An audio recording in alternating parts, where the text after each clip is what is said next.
We're going to go ahead and get started here. Thank you for attending. We are going to be recording this this broadcast for anybody who's not able to catch it or who's listening afterwards. So what we're going to be talking about today is we want to go through a series of some gadgets that are have made a difference in our business. So instead of looking at, okay, you've got 106 gadgets, you've got this huge number of gadgets, and people always ask, great, well, where do we start? What do you guys use? So we wanted to just take a few of those at a time and go ahead and do a series and talk through how to use them, what they are, some of the configurations, and things like that. So as we're getting started, we will try to keep this. I will be going through this pretty quickly. It is recorded, so you can go back to it. We also do have both Evan and Kat are on the line with us to answer any questions that you have. So if you have questions, you can go ahead and type your questions in there. They'll answer those as they can at the end. We'll probably run through this in about 15 to 20 minutes, at which point any other questions we'll go ahead and reiterate all of those and answer anything that didn't get answered, and then open it up for any additional questions. All right, so we're going to go ahead and just jump right in. So the first thing that I like to look at from a service management standpoint is the hours by tech. So I'm going to walk through not just what they are, but the why. So one of the big issues that service groups have a tendency of having is people entering their time on time. So there's two gadgets that we use for that. The first of those is the hours by tech. So what it's really designed to do is to give us a view of how much time each individual has put in for the current day. So just as a quick refresher, those of you, if you're not already a ConnectSMART customer, or if you're on one of the older versions and haven't converted yet, you can simply add a gadget by double-clicking on this on the toolbar to add it into a slide. I'm going to make a couple customizations. So the first thing that we're going to use is I already have a team that I have defined. I'm not going to type in their names because I'm lazy, so I'm just going to put in my team that I wanted to look at, and I'm going to be looking at the current day. So that's our default, is just restrict it by the team if you want to restrict by team, or type in names. So we're going to look at this particular team of folks. So as soon as I make those changes, you can see some of this is going to go ahead and edit inline. And let's talk about what this is actually showing us. All right. So if I go ahead and hit run. Oh, Dan, you went out. Unmute yourself. He's muted.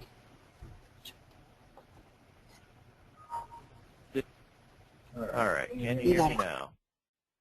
All right, so somebody clicked the wrong button. I apologize. Somehow I got muted. All right, so as we run the hours by tech, let me talk about what this is doing for us exactly. So this is showing me, as of today, for the current day, this group of engineers, what time, how many hours these individuals have put in. So I can see that Andy is out today, so he has 0 time put in for the day. Carrie, well, we'll pick on Carrie later. She has 0 time for the day. And we can see that most of our folks have time, so we can see Jarrett has already entered in 6, Joe 4, etc. So as I double-click on any of these individual items, bring this up where you can see it, that gives me the drill down into what the time is. So this is very helpful to see exactly how time is being created. So you can see Jarrett is very good at putting his time in at pretty close to real time. So he's putting in, at 8:30, he's putting in his time, and you can see for every one of those little individual items what that time has been. One thing that I like to look at is not just the total amount of time, and we don't really want to micromanage this, but it is helpful. If I see a whole bunch of these actual times being put in that are all 0.25, then I know that these are some of those generic people putting time entries in that are not being done real time. So they're too evenly spaced. So this really gives me a good idea of time that's being put in, and of course I can go look at the individual ticket.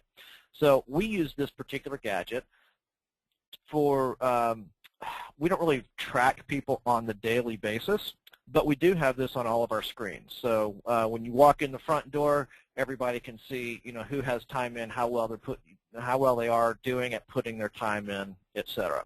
So now that we've kind of done the basics on this gadget, I'm going to go ahead and close this, and I'm going to make a couple visual changes because we want this to really pop. So first off, I'm going to put this into high contrast. If you're doing this on a black background, like on an LCD monitor, which we typically are, I like to use that pure black background. If you're doing this on a projector, you may want to do that as a, put it on a white background. So I like to specify pure black as opposed to the default 31-31-31s. Next thing is I don't really care about these hours showing up here, so I'm going to get rid of the legend box because I just don't need it. And if you're on the very latest build of ConnectSMART, you have the additional style panels that are available to give you a really nice style for vector graphics. So now that we have this worked out, I'm going to go ahead and simply save this gadget. And I'm going to go ahead and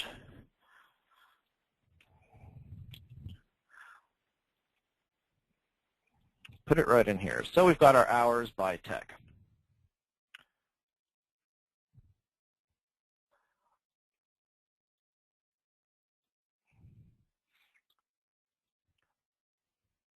So as I run that gadget, I'm going to go ahead and float it, move it off over here to the side, and I've built out that first gadget. Now, that's really good for helping people, it's kind of the peer pressure gadget for people putting their time in. Where it starts to really have a little bit of teeth is the next gadget that we want to look at, which is, we call it Utilization Over and Under. There's various different utilization gadgets that give you different views of the utilization for different time frames, but the one that I use is this one. It's also really is based around compliance utilization. So let me explain a little bit about that. So when ConnectSMART was installed for you, one of the things that it added into the tracking mechanism, ConnectSMART added in for ConnectWise, is the when the time entries were created. This also applies into TigerPaw as well, has that functionality of time creation.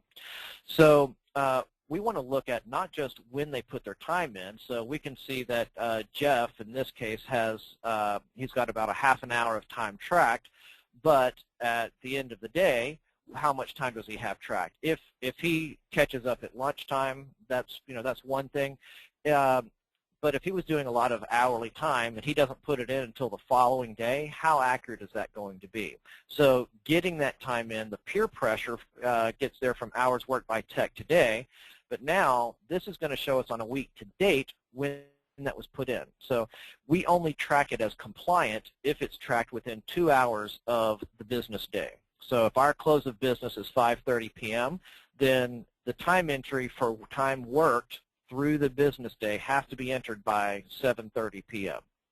That means if they wait until they get home at night, it's 9 o'clock, and they say, oh, well, this is what I did from 2 o'clock to 3, it will show up in ConnectWise as the, in your billable time. But this particular gadget, the compliance billable utilization, will throw that time out. So that's, that can be very important. So you can see how some of our engineers, our developer staff, have a tendency to be a little not quite as good at tracking that. Let's take a look at some of those parameters that we're going to be looking at. So the first is how many weeks we're going to look at. This is a weekly number, keeping in mind that most compliance reporting is based on a week. not based on a month, which can span across, different days. So this is from whatever your week functionality is.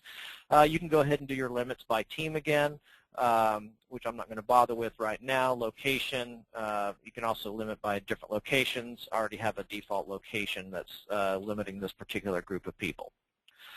All right, so something else to notice is that we have a zero line. We're not showing what the individual utilization requirements are. So this is something that we feel is important because we don't want one person saying, well, yeah, you may have been X% billable, but you have a lower goal than my goal, or my goal's higher than your goal. You're 60% and I'm supposed to be 89%. So it takes that out of the equation for again, for this to be publicly viewable for people, to normalize everyone's utilization goal against the zero line, and then what is their percentage above their goal and below that goal. And again, important part being this is looking at compliance numbers. So again, we can make some of those changes for for some of our colors and functionality.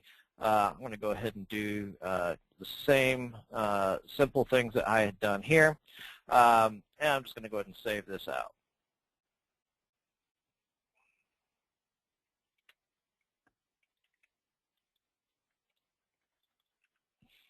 All right, so, and I'll come back to that here shortly.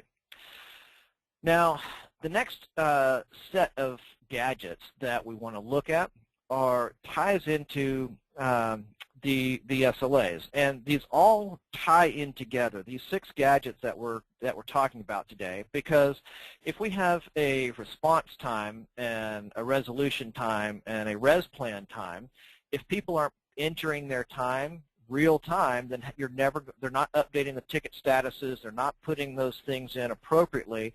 So even if you actually are doing the work, you can't get credit for the work based on your SLAs.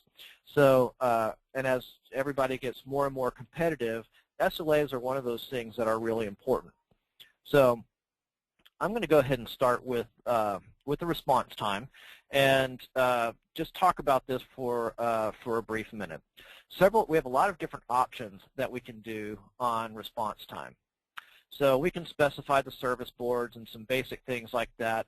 Is it active or reactive? We can look at how far back are we going to be tracking. In this case, I'm going to change this to be 0 for current, and let's go ahead and put this for day.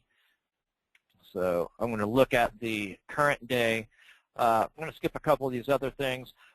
Notice that we're looking at the text at the title of this says average minutes, but the default here says we're looking at hours, so we actually want to change that to be minutes so that we're looking at the average minutes if you're calculating that by minute.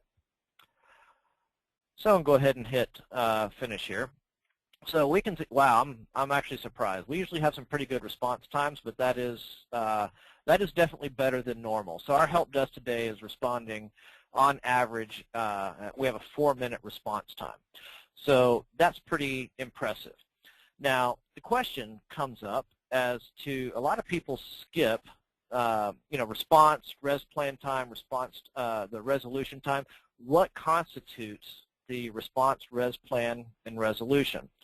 So I want to jump into that for just a moment because this is a question that comes up a lot. So inside, if you're using ConnectWise, when you're looking at your ConnectWise setup, put this here where you can see it, move it up here. The way that ConnectWise tracks the SLAs is based on the escalation status. So this is changed in the current versions. These are now kind of a sequential functionality. So it goes from a we have not responded to any time you hit a service status, it is going to look at the corresponding escalation status and flag that ticket. So if we have a new ticket that says we have not responded, and we move that ticket status immediately to a service status of completed, then you can see it says we have resolved the issue, and it's going to backfill at the same date and time the response and the resolution because we skipped those two escalation levels. If you go to a service status that says we are waiting, it is not going to update the response res plan or resolution. So as you're planning out, and if you're working with ConnectWise or with a different consulting company on what type of service statuses that you should be using and what are the appropriate escalation levels, it's very, very important so that it'll make a little bit more sense to you. Now, one of the beautiful things about ConnectSMART is it's going to show it to you right up front, so you can see exactly where you are on those. So a couple things I just want to point out really quickly is the way that we mark our tickets as having been responded to. So that response time of 4 minutes that we looked at, what does that really mean as it applies to the customer? So that means that when the ticket came in, it was marked as either assigned, reassigned, or ready to schedule. Now, these are going to do a workflow, which is going to, these here are directly on the service status. The ready to schedule is a back-end workflow. It's going to notify the customer and reset expectations. So not just the we have your ticket, but it's going to take, once a ticket is assigned, that means we've done our initial triage. It's been moved into the assigned status. We notify the customer that we have their ticket. Joe has been assigned, and Joe will be communicating back with them within 1 hour. So we're reestablishing what our SLA is with the customer. That says we've responded. So that fits our criteria, ties into our contracts of what a response means. Now, from a customer's perspective, that's not actually fixing their problem. That's simply, okay, great, we know that we've got the right person for the job, and we've determined that's Joe, but how are we going to make sure that, or how are we going to get my problem fixed? That ties into the res plan. And for me, this is one of the most underutilized and most important service statuses that we have. So let me just hit the same customization functions that we were looking at here. I'm going to change this to again. I'm going to look at this on the current day, and I'm going to look at this in minutes, not in hours. Okay, so I wonder if they were afraid that we were going to be having a webinar today. This is I'm extremely impressed that these are actual numbers. Because we aren't actually usually that good. So our goal for our res plan time is under 1 hour. So under 60 minutes is our res plan. So what we're talking about internally and with our customers is this is our felt response time. This is what our customer feels. This is the time that our engineers are interacting with the customer, and the customer is feeling their pain go away. That, to us, is the absolute most important thing. Not the automated response that says, hey, we love you, but we have our resolution plan in place. We are interacting with the customer, and that's the number that sticks in the customer's head. If you ask them, well, how long does it take for us to respond to you? They're not talking about an email or a phone call. They're talking about somebody was interacting with them. So that's that res plan time. Now, I will point out, open up ConnectWise really quick here. So the res plan time, this is also most oftenly missed. So just a kind of a little tip and trick, the way that we make sure that we're getting our resolution plan time is none of our service statuses pretty well have the ability for time to be entered. So for time to be entered, it has to be put into the in progress status. So this kind of enforces that our statuses are getting updated. And then if we have workflows, we'd be happy to share with anybody if you're interested. We do have workflows on the back end that if a service ticket is left in the in progress status too long without time entries, then the workflow kicks in and starts kicking people around. All right, so that's the resolution plan.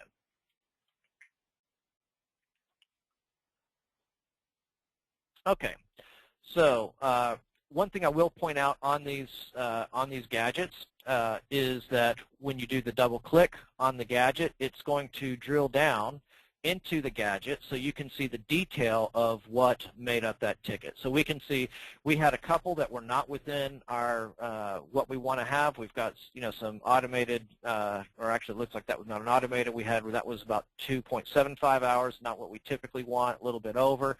But then most of our others were way down, instant response, calls being handled on the fly or very, very quickly as soon as they were entered. So that's what makes up this particular average. All right. So the final one on this particular set that we're looking at here is going to be our Avg Resolution Time. Again, exact same setup as the other these other three SLA pieces, and I won't spend a lot of time there. All right. Now, the final gadget that I want to point out ties in with all of these numbers. This is telling you what you did. Now the real question is, how can you tell before it's too late? So this goes into one of the most important gadgets, I believe, for our entire help desk. And this is looking at what is the proximity of violation to for our SLAs. So let me explain what this gadget's doing. So we break down, as we looked at in ConnectWise, looked at the response, the res plan, and the resolution as kind of the three buckets of SLA. So we want to know how many tickets have not been responded to, how many have not hit the resolution plan, and how many have not been resolved. So this is showing us the three buckets of response, res plan, and resolution, and what is the kind of the disposition of tickets in those buckets. So if I look at this, I can see we have 5 tickets that have not been responded to. And of those 5, all 5 of those tickets are well within less than 75% of our SLA for response time. So even though they haven't been responded to, those aren't as important. We look at our res plan, we have 25 tickets that have not hit resolution plan. 24 of those are in that green, well within that resolution plan time of less than 75%. We don't really care about that. This one is going to be a critical one. So we have 1 ticket that is within 75 to 89% of violating the SLA. That's a critical number that we would want to drill into to take a look at to see what is that gadget. We don't want to blow that res plan, and this is giving us our early warning system. Now, the only place where we're having anything in red for us is the resolution. So in this case, we can see that we have a total of 89 tickets that have not been resolved. And we can see that 3 of those have blown our resolution SLA, and we have 1 of those that is about to blow that SLA. Those are usually going, any of those that are in that orange and red are going to be documented as to why we could not meet the SLA, and we can move on with our life. So let me go ahead and just do a couple really quick. Again, I'm going to flip this over into that high contrast, and again take advantage of some of the newer styles to give you that really nice look and feel. And I'm just going to save this one out, and I didn't save all my other ones, but you get the idea. And I'll go ahead and open that up real quick.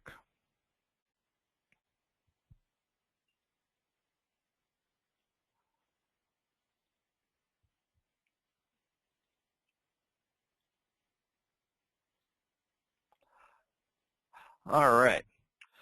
So that really sums up the what we consider to be 6 of the most important gadgets. At least that's our favorite 6 this week. We may have another 6 favorite gadgets for you in 2 weeks. So we're going to be going through, spending some time going through some of these gadgets like we did today, and really focusing on how these are going to be driving your service organization and making you more profitable. All right. So I believe that we had a couple questions. Let's see. You're going to unmute yourself there, Evan? All right, go ahead. Yeah, Dan Decker had a question about the description of the compliance gadgets and elaborating a little bit more on the compliance aspect of it, the compliance piece. Sure. Compliance, as far as what compliance is? So compliance is looking at when the time entry was created. So the create date of the time entry. And it's going to look at that in relationship to when you said the time entry was for. So for this webinar that we're doing, started at 2 o'clock, if I create a time entry at the end of this webinar, so in about 7 minutes, if I create a time entry that says I worked from 2 o'clock to 2:32, putting in, doing the webinar and putting in my time, that's compliant. I even have until about, actually I have until 7:30 to put that time entry in because I got stuck on another call in another meeting, and maybe I wasn't quite as good at real time as I should have been. However, if I wait until after 7:30, wait till I get home, sitting on my deck, having a cigar and a drink, and so, oh, I need to put my time in for the day, that time that I'm entering for the current day, because I'm more than 2 hours past the close of business for the business time, it will not be included in the compliance numbers. Now, it does take into account if you go past the close of business. So say it was, a time entry that says the time was for 4 o'clock to 7 p.m. or 4 o'clock to 7. So going through my close of business, it'll then give you till midnight to put that time entry in. So after-hour support or time that exceeds through after hours would still be marked as compliant. All right, so we have some other questions.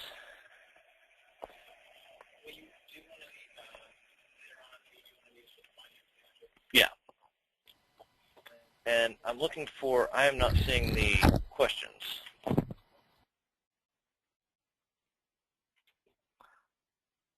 All right, so we had some more questions here, trying to see what happened to them.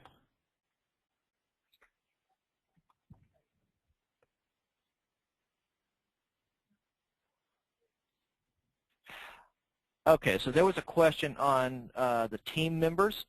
So the way that we customize the team, there's 2 ways that you can set up teams. The first is you can define a global team parameter that's set up on the server. So those server components, that's set up in what we call a config key, and it's set up in the ConnectSMART, the CS management, or the ConnectSMART config util on the server. Or you can simply type in those names. You can specifically type in the names of people. Say I just want to look at, Carrie and Mike and Renato. I can just type in those names. All right.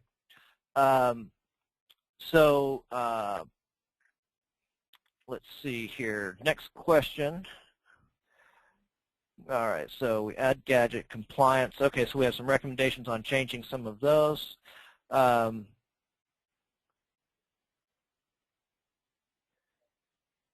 Yes, so when you drill into yes, that will drill into a list of the tickets. I'm sorry, I didn't realize he was muted. So the question was, when you drill into the SLA violations, do you see exactly which tickets they are? Yes, you do. It will show you all those tickets in another chart that you can then double-click on to go to the specific ticket. So you can, we didn't have time to go through that today.